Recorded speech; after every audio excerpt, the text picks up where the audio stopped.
If you don't find meaning in what it is that you do every day, that's when you're at massive risk of burnout. So if you're feeling like you're approaching burnout, that's when you need to lift up the hood and start to tinker around and go, okay, this used to be something I found meaning in. How come I don't anymore? Or I used to be so curious and fascinated by my work. I'm really not anymore. Or I used to actually feel like I was making a difference, but I don't anymore. And if you can start to uncover the answers to some of those questions and do some very difficult soul searching, you can usually find the thorn in your paw and have it removed so that you can get back to loving your work. Welcome to the HR L&D Podcast with your host, Nick Day, CEO and founder of JGA Recruitment, specialist HR recruiters. Tuning into the HR L&D Podcast will help you to discover strategic growth concepts, leadership development strategies, and the values and behaviors that drive organizational change and success. Together, let's empower our workforces, diversify our thinking, and achieve significant HR success. Hello and welcome back to the HR L&D Podcast. Now let's get straight to it. Everyone who listens to this podcast is interested in optimizing performance, stress management techniques, and raising the bar in relation to high performance, right?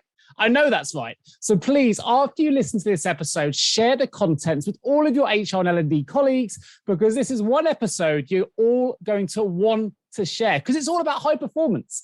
So I'm going to ask all of you now, when the audio finishes, just do one thing for me. Share it on WhatsApp, share it on social, play it to someone you know, help them to achieve high performance, because it's amazing how when we all work collaboratively, when we all work collectively, just how much impact we can all have on each other. And of course, the future of work, on mindset, and so much more. Now, it's particularly important today because I'm hugely excited to be able to welcome you all to Alan Stein Jr., former basketball performance coach to NBA stars like Kobe Bryant and Kevin Durant.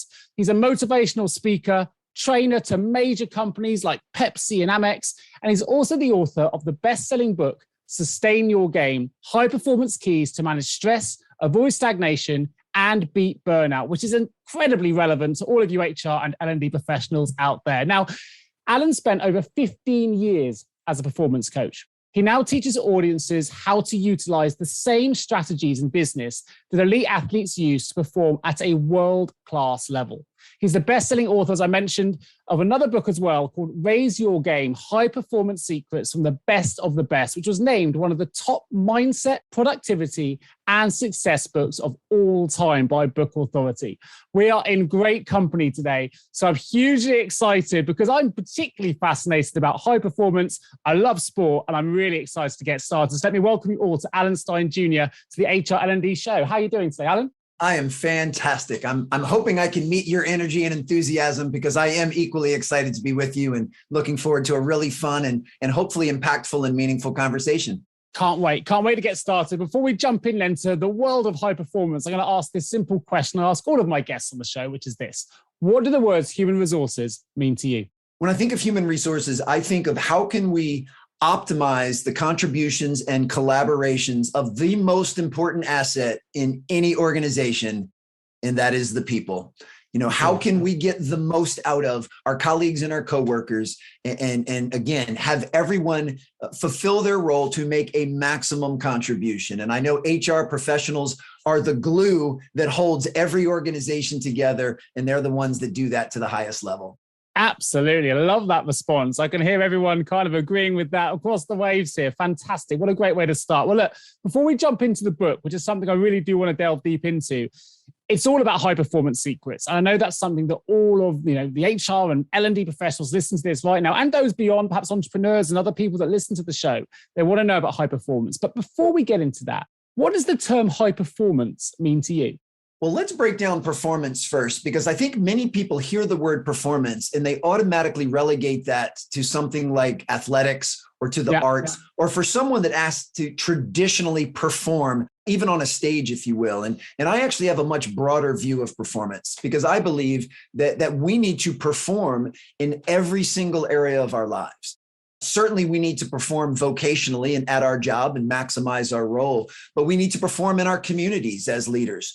We need to perform as parents and as spouses. So I try and take the tenets of high performance that I have learned through the game of basketball and figure out ways to apply those principles of high utility to every area of my life, because I want to show up as my best self, not only as a keynote speaker and author, but as a father and as a leader in my community. So for me, high performance is about bringing your best self as consistently as possible to everything that you do.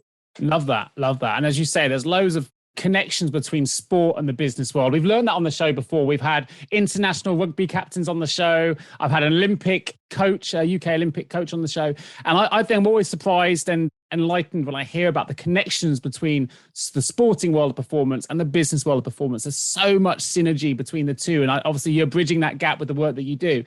And as part of that, you've got a great website, and I will put a link through to it, alansteinjr.com.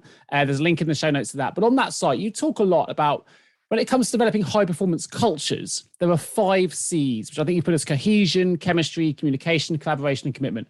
Tell us a little bit more about those. So let's look at culture first, just kind of, because I know this is a word that's kind of thrown around. It's a buzzword in many instances. I simply view culture as how well aligned are your beliefs and your behaviors. You know, most organizations are fairly clear, if not crystal clear, on what it is that they believe. You know, they're crystal clear on their core values. They're crystal clear on their mission, on their vision. But the real key to having a high performing culture is making sure that everyone in the organization behaves accordingly. You know, that what people say and what people do on a consistent basis are in alignment with those things. It's one thing to have your core values on a sign in your break room or behind the front desk or on your trifold brochure or on your website. But are your people actually living out those core values? Is that the behavior that's being demonstrated?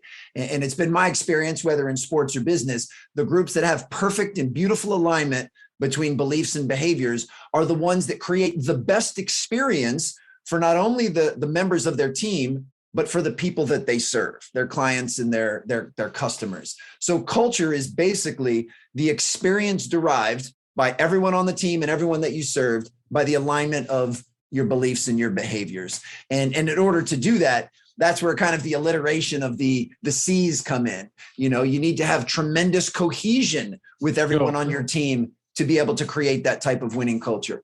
And a good portion of that is done through collaboration and is done through effective communication. So when you can get kind of all of these points in alignment, then you have a winning culture. And a winning culture is ultimately what will dictate your sustainable excellence. Anyone can be a flash in a pan. Anyone can have a bit of good luck and have some lightning strike.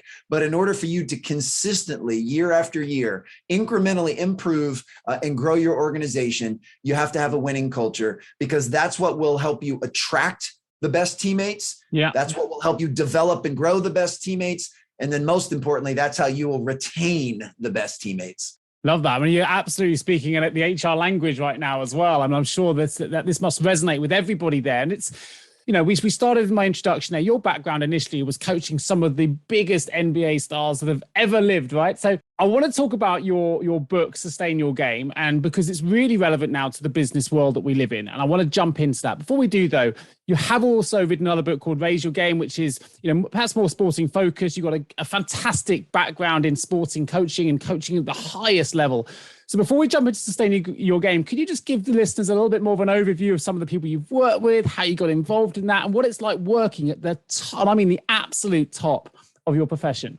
Most certainly. So for context, it's important for folks to know that basketball was my first identifiable passion, that I fell in love with the game of basketball at 5 years old. And I'm so thankful that here 40 years later, basketball is still a major pillar of my life. And, you know, as I progressed up and ended up playing at the university level, I started to develop an equal love for performance training, for strength and conditioning and fitness and mindset and nutrition. So when I graduated from university and realized it wasn't in the cards for me to play basketball professionally, I figured what could be better than combining my original love of basketball with my newfound love of performance training. So I became a basketball performance coach, and I chose to specialize primarily at the youth and high school level, because that's where I felt I could make the biggest impact. Yeah. Well, I had an opportunity to work at 2 different high schools here in the Washington, D.C. area that have produced over a dozen players currently playing in the NBA, the most notable of which is Kevin Durant.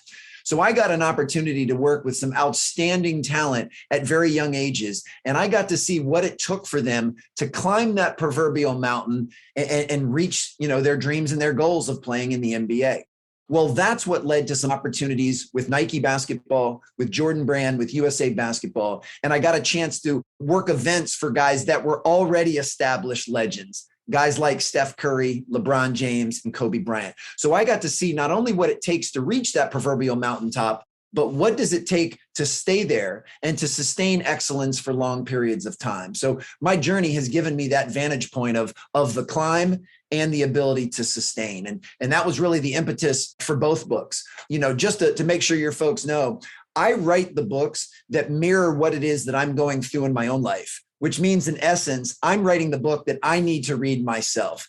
So when I decided to leave the basketball training space and enter the corporate keynote speaking space, an area where I had no name recognition, no credibility, and not an ounce of experience, I needed to uncover what would it take for me to reach optimal performance as a keynote speaker and author. So that was the reason for writing Raise Your Game. Then over a couple years of that, I realized, and this is not to imply that I'm done my climb. I'll be on the climb to optimal performance for as long as I'm around.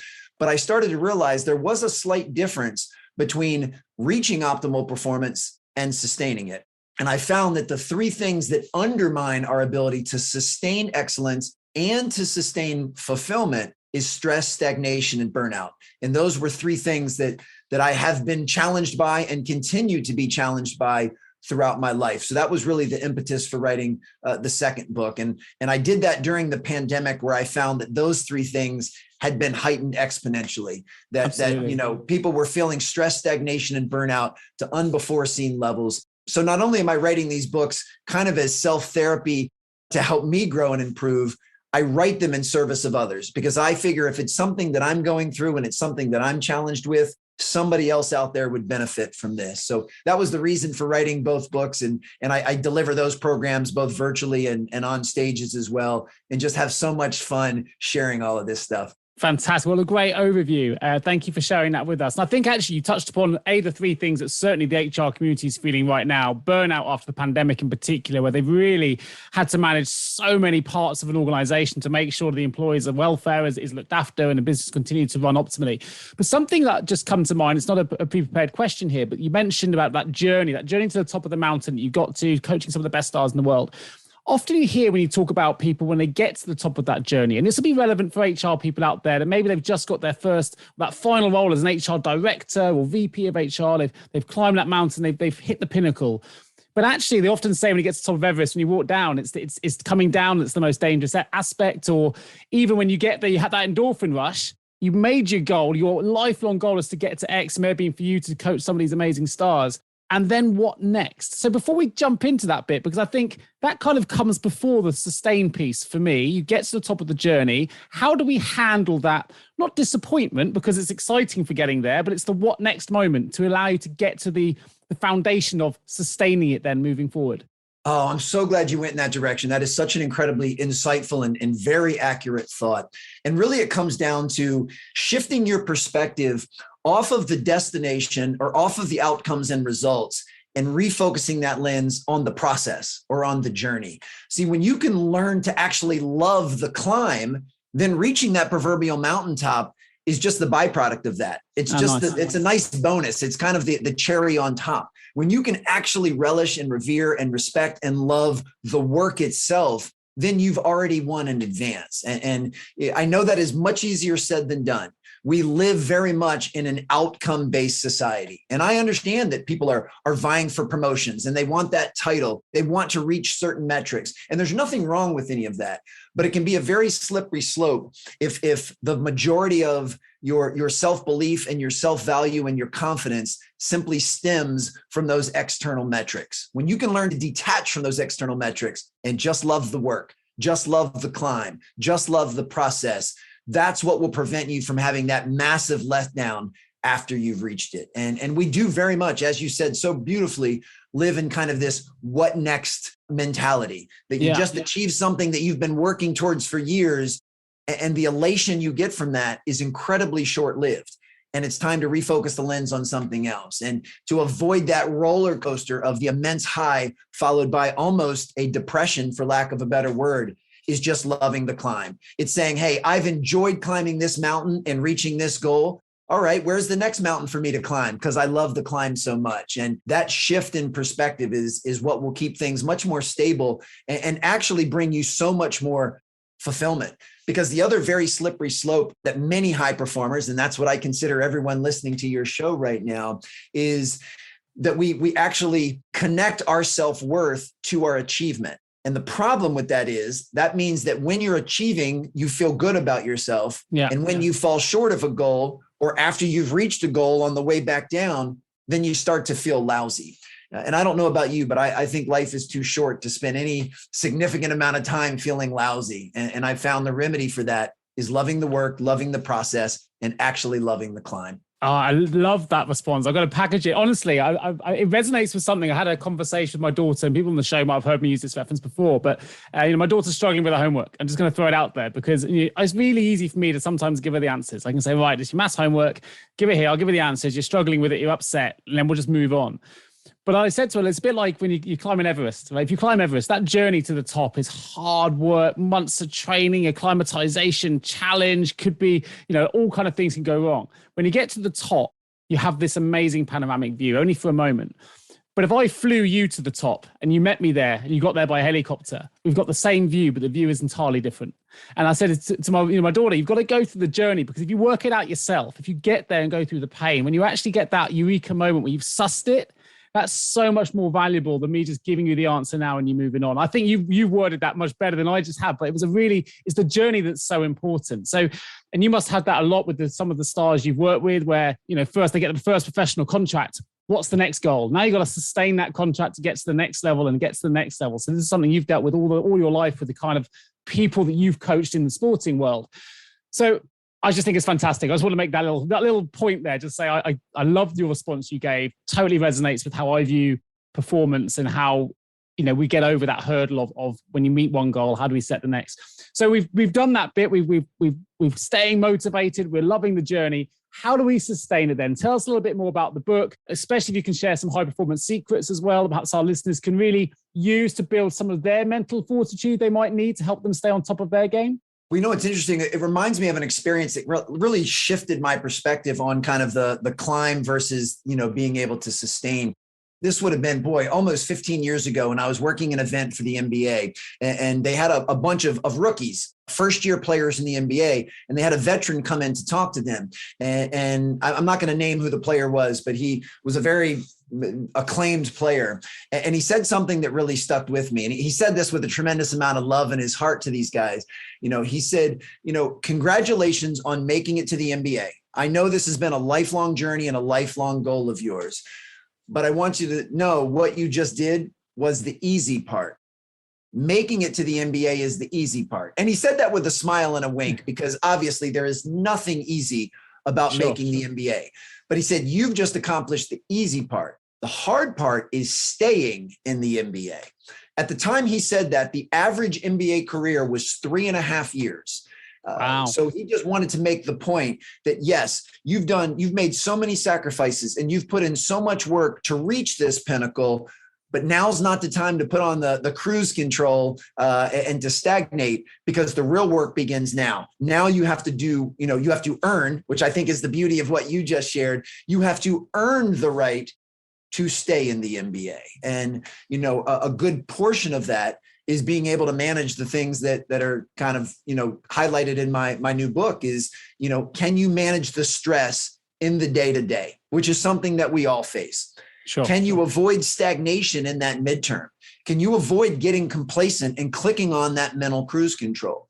And then, of course, can you continue to find meaning and purpose in your work so that you don't get burned out? And that's kind of done over the long term. And I just thought that was a neat way for him to position that.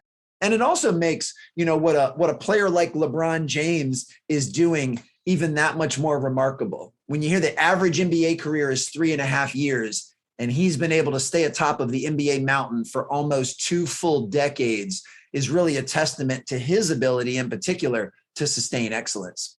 Absolutely. So what are some of the secrets then to avoiding burnout, as you mentioned, to avoiding, I don't need to keep using the word avoiding, but avoiding stagnation and being able to sustain that? Because these are real life challenges that I know certainly our listeners are struggling with post-pandemic, where they've worked multiple hours, they've had to adjust to working from home, everything's thrust upon them, and you can feel burnt out. You can feel like I haven't even got a chance to open my vision to be able to not stagnate, right? Because I want to go forward, but actually I'm just trying to deal with the day-to-day. What kind of tactics could you give our listeners? Well, first and foremost, just know that anyone listening to this, if you have experienced some stress, some stagnation and burnout at any time in your career, one, you are most certainly not alone. And that these are very normal human conditions that we face. And that none of us are impervious to them or immune to them. These are things that we'll all be dealing with in some fashion over the course of our entire life. But can we come up with some strategies and some systems and some processes to lessen their occurrence and certainly lessen their severity? So what I'll do now is I'll give you just kind of some brief thoughts on stress, stagnation, and burnout. And you tell me which ones you'd like to dive in deeper or how you'd like to navigate this conversation. Perfect. So the first thing I'll say about stress, and this sometimes is an eyebrow raiser and comes off as a controversial statement, but I firmly believe that stress is a choice. Stress is actually something we invite into our lives. Now, we do that unconsciously because I don't think anyone intentionally tries to add stress to their plate. But the reason I believe that stress is a choice stems from one of the biggest mind shifts that I've ever had. And that was when I heard Eckhart Tolle, who basically is a modern day philosopher, when he provided his definition of stress, it radically changed the way I saw the world and certainly the way I saw stress. And Eckhart Tolle said that stress is the desire for things to be different than they are in the present moment. That's it. You wish things were different than they were right now, which in essence means you are fighting against reality. Whatever's happening is actually happening, and your stress does not come from what's happening. It's derived from your resistance to it. So that was one of the biggest mistakes that I had made for most of my life, thinking that stress was caused by circumstances and events and what people said and what people did. I thought that was the root of my stress, when in essence, it wasn't. Those things were just happening. The world was just doing what the world was doing. My stress was caused because I was resisting those things. It was because of my perspective of those things. It was because that's how I was internalizing those things. So the first step to lowering your stress is having a level of acceptance. Now, before anyone listening turns this off or thinks that I've absolutely lost my marbles, I'm not saying that the things that go on in the world are to your liking. I'm not saying they're your preference. I'm not even saying that some of the things that happen in this world are inherently good. What I'm saying is you don't have any control over those things. Those things are just happening, and it's how you choose to internalize them. And most importantly, your response to them is what will determine your stress. I loved your example of, you make the climb to the top of Everest. I'm flown in by helicopter to the top of Everest. We're both at Everest, but we have very different views and very different perspectives. Well, it's the same thing with stress. You and I could both be stuck in the exact same traffic jam, but we could view that very differently. Absolutely. You could choose to view that as something that is happening to you, and the world is conspiring against you to make sure you're late for your meeting. And you could white knuckle your steering wheel, and you could, scream some obscenities and honk your horn and allow your blood pressure to rise and throw yourself into a funk. I could be sitting literally in the car next to you and choose a very different approach. Say, it's not my preference to sit in traffic, but this is what's happening right now, and I'm okay with it. I accept what's going on, and I'm going to either enjoy some quiet and some stillness. Maybe I'm going to fire up a podcast like yours and listen to a podcast. Maybe I'll give my mom and dad a call and catch up with them, but I'll text the person that I was supposed to meet and just tell them I'm going to be a few minutes late. You and I are in the same traffic jam, but we are creating different levels of stress based on our perception. So that's how I look at stress. Stagnation is what I've said a couple times before about putting on the cruise control. It's allowing a level of complacency, if you will. And I found that when we stagnate, the frustrating part is we stagnate our outputs. our productivity, our efficiency, our mindset. That's what stagnates. And I've also come to realize that our outputs are directly impacted by our inputs, what we read, watch, and listen to, who we choose to invest our time with, who we connect with on social, all of these different things. The stuff that's going in dictates the stuff that's going out. So if the stuff that's going out has started to flatline or stagnate, or you feel that you're just kind of on the hedonic treadmill and you're just treading water, the very first thing you can do is shake up the inputs. Change what you read, watch, and listen to. Change the stuff that you feed your mind and your emotions and your heart, and then change who you are investing your time with. And that will increase, your ability to have better outputs. And then lastly, with burnout stems not only from working long hours, that is part of it, but it's when the long hours that we work and the sacrifices that we make are no longer in alignment with what we find meaningful, with the purpose that we find in our work. If you're not fascinated or curious by your work, if you don't feel you are making a contribution to your team or to the greater good, and if you don't find meaning in what it is that you do every day, that's when you're at massive risk of burnout. So if you're feeling like you're approaching burnout, that's when you need to lift up the hood and start to tinker around and go, okay, this used to be something I found meaning in. How come I don't anymore? Or I used to be so curious and fascinated by my work. I'm really not anymore. Or I used to actually feel like I was making a difference, but I don't anymore. And if you can start to uncover the answers to some of those questions and do some very difficult soul searching, you can usually find the thorn in your paw and have it removed so that you can get back to loving your work. Have you ever asked yourself, how can any recruiter understand my HR recruitment challenges? Please don't give up on your hiring challenges just yet. Here at JGA HR Recruitment, we appreciate the difficulties associated with attracting, recruiting and retaining top human resources talent. We also understand just how costly a poor hire can be. JGA HR Recruitment would like to partner with you to help you overcome your hiring challenges. Contact us today on 01727 800 377 or visit jgarecruitment.com to find out more. Well, what a brilliant passage. What a great answer. And you've summed up that absolutely fantastically. I'm going to make a couple of points of things that just resonated with me with what you said, Alan, because I was fascinated and really enjoyed the response that you gave. I think the first aspect was stress. It resonated with me because someone said to me, I can't remember who it was, it may have been Jake Humphreys from a podcast, but they mentioned to me, he said, look, because I'm not going to say I don't get stressed. I definitely suffer with stress, right? But I manage it slightly better than I used to. So do I. But what he said, what I heard was, he said, look, before you get stressed, try and, particularly if it's by email, and we all often become keyboard warriors in the world of work now. We're all online and connecting. But actually, sometimes it's an email that makes us stressed, and we see the way that it's read, and we can't always read tone in an email. But one thing that Jake said was this: when you get an email or you get a call and you're not happy with the response, try and ask yourself, what would you have said if you were them? Now, bearing in mind the person that sent it to you, bearing in mind their culture, their demographic, their time zone, the work that they do, their level of education, all those different things.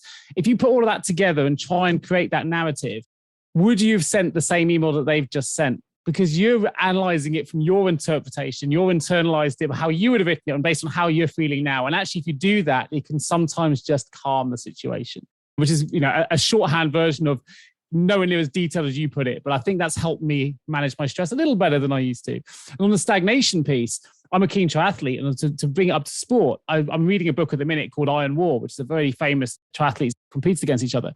And they realized in the US, they did a study about how many people were adopting triathlon in the early 2000s, late 90s.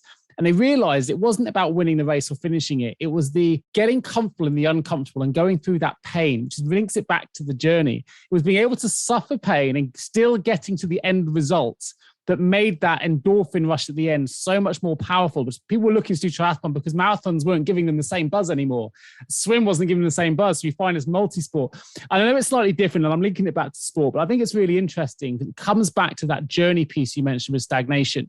That we need to sometimes be more comfortable in the uncomfortable, because then great things can happen. I think sometimes we don't push ourselves enough out of our comfort zones. We've got listeners here that have done some phenomenal things. And often it starts with a real nervous, I don't know how to get started moment. But when you get 20 seconds of bravery just to make that start, and whole new things can happen. And I can know you've done that in your career, even with the Sustain Your Game book, right? You're in a pandemic, you're thinking, well, what's going on? I'm going to create this new book. It is a fantastic read. And there will be a link in all the show notes, guys. So I recommend you all go to the show notes and get access to the book. I'll make sure that's available. For you, Alan, bearing those three things in mind to help our listeners get better at what they do and to manage their work lives better, what for you makes the best the best? Can you define what the best is even? I actually believe every person needs to define that for themselves. We've already covered how we can have similar experiences, but we can have very different perspectives. And I think it's really important for everyone to get crystal clear on their own definition of success, on their definition of fulfillment, and certainly their definition of what does the best look like, or continue using these athletic terms. What does winning look like? And once you can get crystal clear on that, then you can start to create the habits and the mindsets and the disciplines and the processes that will give you the best chance of reaching that best, or of having that win, if you will. And so I think it's something that every single person needs to define for themselves. For me personally, it is about showing up consistently as mentally, physically, and emotionally as the best version of myself, being prepared to be open, to be vulnerable, to make a maximum contribution. I consider being my best as leading with empathy and with compassion. I consider being my best to be open-minded to diverse thoughts and diverse perspectives, and try to be as inclusive as possible. And I know these are all terms that your audience, swims in daily. I mean, I very much consider, and I'm certainly not saying this to pander to your audience, but HR professionals are the unsung heroes of every organization. They are the glue that holds everything together. It's been my experience that, the leadership team or the top sales producers, they're the ones that get many of the accolades, and they're the ones that make most of the headlines. But they can only do that because of the foundation that's been provided by those in HR. So I really mean that sincerely. And HR are the gatekeepers to culture, and they're the gatekeepers to empowering and encouraging everyone in the organization to show up as their best, however they define it, as consistently as possible. And when that does happen, we need to praise that behavior, because that which gets praised gets repeated. When that doesn't happen, when someone in your organization shows up as less than their best self, we need to have the courage and care enough to hold them accountable to that. Now, we need to do that with empathy and compassion, not through judgment or blame, but we need to be able to encourage them and hold them to a high level of accountability and say, look, I believe you're better than what you're showing me right now. I care about you and I care about us. And I believe you are capable of making a bigger contribution than you are right now, or you're capable of showing up as a better version of yourself. And I want to help support you in being able to do that. What do you need from me in order for you to be your best? I think that is one of the most important questions that a leader can ask, and absolutely one of the most important questions that someone in an HR position can ask. Yeah, what a great response. And I think it'll be a great entry to the start of my HR book if I ever write one, Alan. I'll snap that and put it in. So, okay, let's take it back a second then. So for me there, you've talked about compassion. You talked about, I think energy comes through, ability to meet someone's potential. Often we hear the phrase that knowledge is power. Now, you work with some of the biggest brands in the world, from Amex, Pepsi, and the biggest superstars, LeBron James, you mentioned, Kevin Durant, and so on. So let me ask you, is knowledge power? Do we need that knowledge in order to create the levels that we need to get to, or can we disrupt that a little bit? I understand that there's something sexy about the cliched comment that knowledge is power. And I have been hearing that my entire life. And I'm not going to say that it's wrong, but I actually believe it's just incomplete. Because I don't think knowledge in and of itself is where the power is derived. It's the application of knowledge. That's where we stem our power. The just knowing something without doing is in essence useless. You have right behind you have that beautiful bookshelf with so many beautiful books. If those books just stay on your shelf and you don't read them, well, then you're not going to acquire any knowledge. So I think we can all agree that wouldn't do you any good. For sure. If you do read every single book on that shelf, but you don't apply any of the teachings or any of the lessons, then in essence, nothing has changed. It's really no different than had you not read the book in the first place. So the key is being able to take some of those beautiful works, read them, internalize them, and then start to put them into action. Then start to put some of their strategies and their principles into play. That's when you'll actually see a change in your results and a change in the way that you approach the journey. So for me, it's all about action. It's all about implementation. It's all about execution. But it's very easy, especially for those of us that enjoy the self-development space, to constantly be on the quest for knowledge when we're not even applying the stuff that we've already learned. We said at the beginning of this conversation that it's very easy to have that, what's next mentality. And I've done that before. I've read a book cover to cover, really enjoyed it. And then the first thing I think is, all right, what's the next book I can read when I haven't even started to implement the stuff that I just got out of that book? The analogy I use, and I think people say often, I'm looking to add tools to my toolbox. That's a phrase that I hear often. Yeah. And very similar to knowledge, my question is, are you using the tools that you have? Because if all you're doing is adding more tools to your toolbox, all you're going to do is be lugging around a heavier toolbox. How many hammers does one need? I'm not very handy. I'm not good with tools. I'm not good with fixing things. So I don't have the answer to that. But my question would be, if you're not using your hammer or your screwdriver or your wrench or your saw, then what's the point in adding all of these additional tools? You're not even using the basic tools, the fundamental tools that you have. So for me, where I've really tried to make a shift in my own life over the last few years is to narrow my window and narrow my focus to a handful of fundamentals and basics, ones that I believe have very high utility and can serve me in every area of my life, and try to apply and execute and implement those as frequently as possible. And when I can do that effectively, then and only then do I look to graduate towards maybe a more advanced tool or a more advanced technique. But I don't want to skip over those basics or those fundamentals. So I do believe that knowledge is the start of something that can be an absolute game changer, but it has to be implemented and executed in order for that to take place. Yeah, you articulate that very well. And you mentioned that knowledge is power is a well-known cliche. I think another one, which is jack of all trades, master of none. We don't want to use all the tools in our toolbox not very well is not as powerful as using a couple of them really, really well. So yeah, it's a similar kind of cliched use. So let's talk about sustain your game then. Tell us a little bit about some of the learnings that our listeners can take away from the book and some of the things they might be able to implement on the back of reading the book. I've got a question to come after this, which relates to chapter 10, but I'll keep that a secret for now. But I wonder if you could just tell our listeners a little bit more about, some of the tools you would give them in the book if that might help them. Well, I did touch on it earlier, and then you said something incredibly profound and insightful after when I was talking about stress, about when someone says something to you, not allowing that to stress you out, but having the empathy and compassion to take a pause and think, okay, why did they respond this way? Yeah. And you led into something really important. And I think this is kind of the fundamental theme of the book, and I don't know who originally said this. Certainly it wasn't me, but it's kind of this mindset as we don't see the world as it is, we see the world as we are.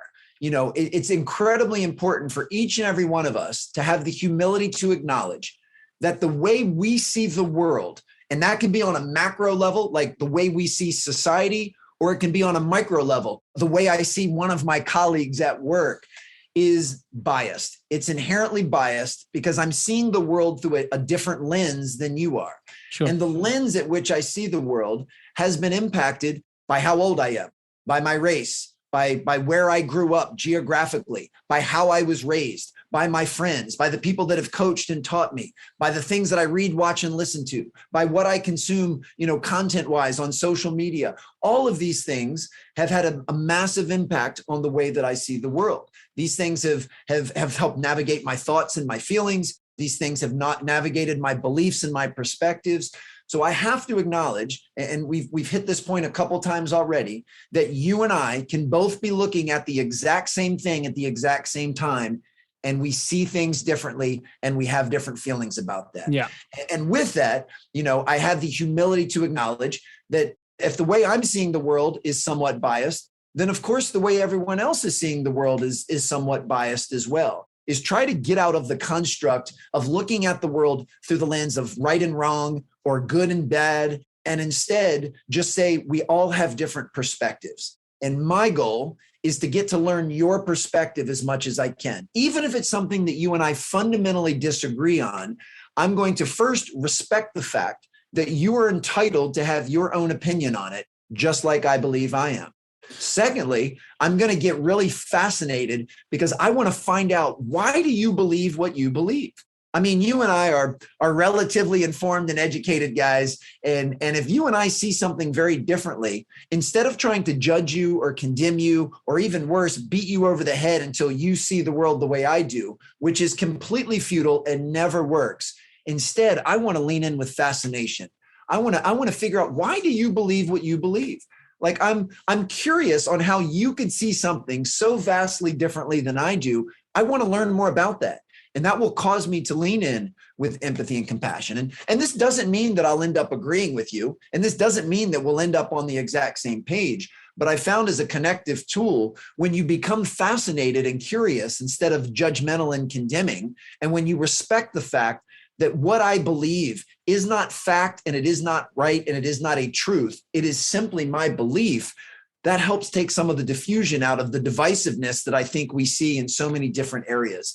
So it's the same thing really in any area. I just have to acknowledge that the way I see it is not fact, and it is not a truth. It is simply my own perspective. And that helps take a level of self-righteousness out of any approach that I would have. And it allows for someone like you and I, who might see something very different, instead of us now being divisive, we can be more inclusive, and we can find the red threads that do connect what we feel and what we believe. And I think if we can all make more of an effort to do that, and ultimately that's part of the job description of someone in HR, is to get everyone in the organization to be less divisive and more inclusive, and to appreciate and respect diverse thoughts and diverse perspectives, then I think not only would work be a better environment, but at the risk of sounding really cliche and motivationally, the world would actually be a much better place.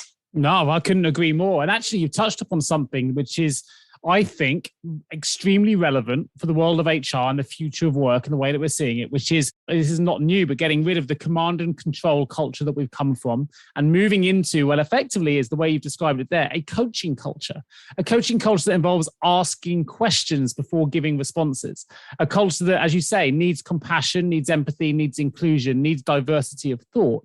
But in order to obtain all of those things, you need to be able to ask questions. I think the way you worded it was to be fascinated in someone else, which is exactly right. You can only be fascinated if you're willing to ask questions, to understand where their belief systems lie, to know how to respond and how to be inclusive. I think you've actually summed up what I think the future of work will look like for the world of HR, or certainly for successful HR and for successful business planning and process growth and all the other things that go with it. And I think, hey, look, if your book gives us those tools, then I recommend every HR professional takes a look at it and reads it. I certainly found it a fascinating read from what I've read so far. It's chapter 10. There's an element in there, Alan, I want to bring to life here. And I think the listeners might enjoy this anyway, because chapter 10 is all about reflection.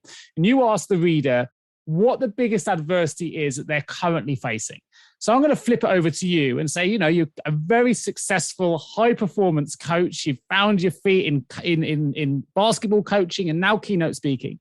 So what's the biggest adversity you're facing at the moment? And how are you using your own processes to sustain your own game to power through whatever that adversity might be? At present, my biggest adversity is not necessarily something singular or acute, but it's more of an accumulation over the last couple of years, which have been incredibly challenging. The pandemic has provided a massive disruption, not only to us professionally, but personally as well. And I can recognize that I've accumulated, and I'll just call them some issues, and I say that with a huge smile, from that disruption. There are two things that bring me immense joy. One is watching my own children, and I have 3 kids. I have 12-year-old twin sons and a 10-year-old daughter. Watching my kids do the things they enjoy, which at present is mostly wrapped up in sport. All 3 of my kids are basketball players, and they love to play basketball. And for a good almost year, that was sidelined. I didn't have the ability to watch them play because youth athletics were hit on pause and put on the shelf here. So I wasn't able to do something that really fills my bucket. The other thing that really lights me up is being able to be on stage and to be in boardrooms and conference rooms and sharing with folks like your listeners. I love giving keynotes. I love leading workshops and doing trainings. I love sharing the things that I've found have been really helpful in my life. I mean, that fills my bucket. And once again, I wasn't able to do that in the traditional way. I wasn't able to do that in person for almost a year. I was able to deliver that virtually, which I'm incredibly thankful, kept my business afloat, but it doesn't fill my bucket the same way because you don't have that in-person energy and the ability to be around other people. So, for almost a year and a half, the two things that most fill my bucket were disrupted and distracted. And I don't say that to blame, complain, or make an excuse. I mean, I understood that's the reality and I found ways to cope, but I'm now finding, there's some remnants of that and some things that I still need to recalibrate and reconcile. And in addition to putting my own things in practice, and that's one of the reasons I love being a speaker and an author, is I feel indebted to holding myself to the things that I teach. I feel that if I'm going to share this from stage or I'm going to share this on the page, I need to be living this myself. But I also look for outside help. Funny enough, a couple hours after this recording, I've got an appointment with my therapist. I go see a therapist once or twice a month because they can help me see my blind spots and they can help me heighten the tools that I need, the self-reflective tools that I need to get myself out of these funks. And, you mentioned the future of work is about less command and control and more about asking questions and empowering. And I found that's what a great therapist does. A therapist never tells you what to do, or at least a good therapist doesn't. What they do is they hold space and they ask insightful questions so that you can come to your own conclusions. And of course, the beautiful part of that is you're the one creating your resolution. You're the one creating what you're hoping will move you to a higher place, which means you're the only one that can hold yourself accountable. So if I try and do something to up level and overcome some of this adversity and it doesn't work out, I can't blame my therapist because they didn't tell me to do that. I'm the one that created that blueprint. So I'm the one that has to look in the mirror and hold myself accountable to a level of extreme ownership. So I find that incredibly helpful. So the process of going in for therapy not only helps me personally, but it also reminds me of the type of leader that I want to be and the type of way that I want to navigate the world and interact with others, which is to hold space for them, encourage them, support them, pour into them so that they can come up with the best solutions possible so that they can be the best versions of themselves as consistently as possible. I think it's really interesting you mentioned a therapist, the support that it gives you, because I can't think of an example where it hasn't happened, but when I've spoken to people that are very much entrenched in the world of high performance, and they could be business entrepreneurs, TEDx speakers, authors, people like yourself that are working with the superstars, actually most people that are at the top of their game tend to have someone else that supports them whether it's a performance coach, a therapist, whatever it might be. And actually it seems to be a lot more open now that people talk about that. And certainly for my own business, I have a performance coach as well that I go and speak to, and I've had him on my show. He's been brilliant for me, where he's, as you say, gives you that self-reflective opportunity. And I think if there is an HR professional out there who's struggling with some of the things you talk about in your book, stagnation, burnout, stress, actually having someone, if it's as well as your book, but having someone alongside it they can speak to and be self-reflexive about can have, huge improvements to well-being and wellness and all the things that you talk about, and help you become, as you say, help you reach the top of whatever that mountain or that vista is that you want to get to.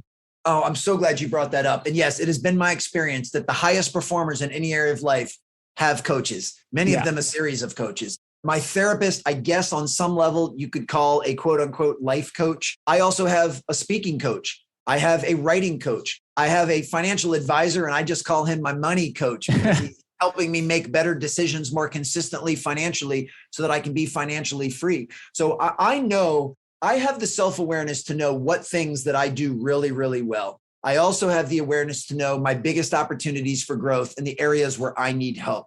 And anytime someone has a level of expertise that it far exceeds my level of expertise in that specific area, then I strongly consider hiring a coach or a mentor in that space to help me be able to level up. And that was one of the reasons that I started offering some one-on-one coaching services, is because I believe that I can be that person for someone else. Sure.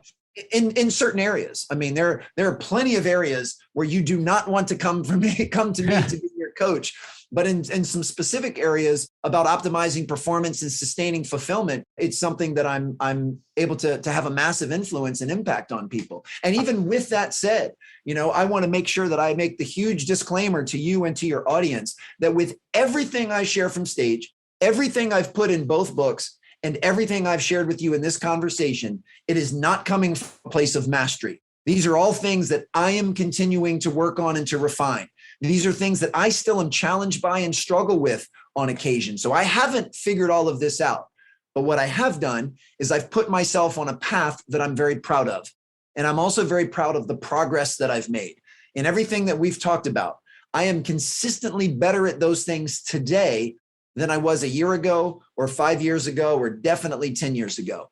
And if for some reason you invite me back on your podcast 2 years from now, I can almost guarantee you that I'll be even better then than I am today. And that is because I recognize the fact that I will always be a work in progress, that I will always be under construction. No one's putting me under museum glass anytime soon. I've got a lot of work that I want to continue to do. But as we said, before, and hopefully this is a nice red bow tie on our conversation, that's what I enjoy. The work is what I love. This process of working towards self-actualization and working towards my higher self is what I love. And anything that comes as a result of that, whether that's a certain number of books sold or getting on a stage at a certain fee or whatever that may be, that's just a nice addition. That's not the reason that I do this. I do this stuff because I really and truly love the work and find meaning and fulfillment in the work. So I say that with a huge smile that I've already won before I take the stage. I've already won before my next book comes out. And I say that with humility because to me, winning is loving that process. You've taken it full 360 here because we started talking about loving the journey. Mm-hmm. And that's kind of where we are, right? I mean, you've made it to the top of the game. You haven't got to prove yourself as a performance coach. You've coached some of the biggest stars, not just of now, of all time in the world of basketball, right? So, you haven't got to prove that. That credibility is there. It's in the history books for you. But you're still, as you can tell, for anyone listening to this, I mean, your passion, if you're watching it, you can see it. But the passion you have for this subject absolutely comes across. And we can see, you can hear the energy, you can feel the energy, that you are clearly loving that journey. And if your book can help other people to love their work as much as you clearly love your own, then I think it's going to be a great success. And as I say, I'm absolutely putting a link to your book in the show notes. Please do check it out. But more than that, I'm going to open the vault. I'm going to introduce everyone to your website. Now, I'll often reference a website and say it's in the show notes. In your case, it's a little bit different. Your website goes above and beyond for anyone who wants to get into the world of high performance. And they want to find out what high performance is all about. I mean, you're offering resources, free downloads. There's coaching you can get involved in. There's meeting planners, things you can download. For anyone listening to this who is working at the top of their game, wants to get to their top of the game, is just loving the journey, and you want to find out what high performance is all about and get some resources to help you achieve more, please, please, please do go to Alan Stein Jr. That's JRDN.com. Link will be in the show notes. It is a fantastic and very well produced website. So congratulations from my side there, Alan. It's a brilliant site. I get caught loose. I'm going to bring us back quickly for some short, sharp answers, which is we're going to open the HR L&D vault. Opening the L&D vault. 4 quick questions for you. Number 1, in hindsight, what's the one thing you now know that you'd wish you'd known, Alan, when you began your career? That the way I see the world is not fact or truth. It's inherently biased by my own experiences. Very nice. If you could give one piece of advice to the world, what would it be? Be kind. In every interaction you have with another human being, there's a fork in the road. You can choose to be kind or you can choose to be right. You can choose to be kind or you can choose to be judgmental. You can choose to be kind or you can choose to be self-righteous. And those things are often understandable and sometimes even valid, but any chance you get, choose the path of kindness.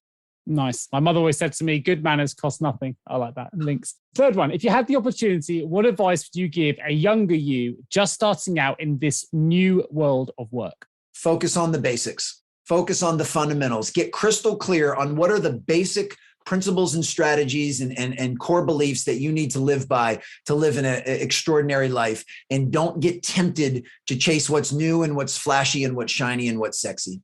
Brilliant. And last but not least, what is the guiding principle or behavior that you've seen in every great leader that you've ever worked with? They've been able to combine confidence with humility to a masterful level. They are confident in who they are as a person and who they are as a leader because they've done the work during the unseen hours to earn the right to be confident, but they brush that with a massive stroke of humility. And they realize that no matter how good they are, they can get better, and that they always need to stay open to coaching. They need to stay open to feedback and stay open to growth. And when you can learn to blend confidence with humility, you're unstoppable. Fantastic. Well, Alan Stein Jr., it's been an absolute pleasure having you on the HR L&D podcast today. Of course, to mention again, a link to your book, a link to your website will both be in the show notes. You offer courses, podcasts, books, and a wealth of high performance related resources on your site. So please do check that out.